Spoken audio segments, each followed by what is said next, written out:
جی حیات بلوچ، اپڈیٹ کیجیے گا۔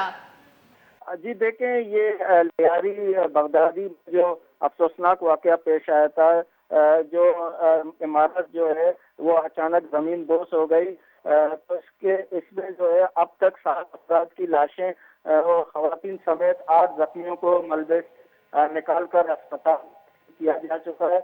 زخمیوں میں 50 سالہ فاطمہ، 35 سالہ چندہ اور 35 سالہ سنیتا، 25 سالہ راشد اور 45 سالہ یوسف شامل ہیں، جبکہ جاں بحق ہونے والوں میں 55 سالہ حور بھائی، 35 سالہ وسیم اور 28 سالہ پریم کی شناخت ہوئی ہے۔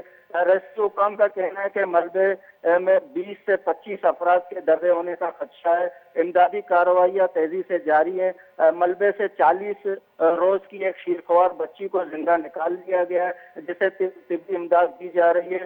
حادثے کی شکار عمارت میں 6 خاندان مقیم تھے۔ عمارت کے ساتھ متصل عمارت کی سیڑھیاں بھی گر گئی ہے، جس کے بعد کرین کی مدد سے وہاں پھنسے افراد کو بحفاظت نکالا گیا ہے۔ ہیوی مشینری اور کرینوں کے ذریعے ریسکیو ادارے تاحال ملبہ ہٹانے اور لوگوں کو تلاش کرنے میں مصروف ہے۔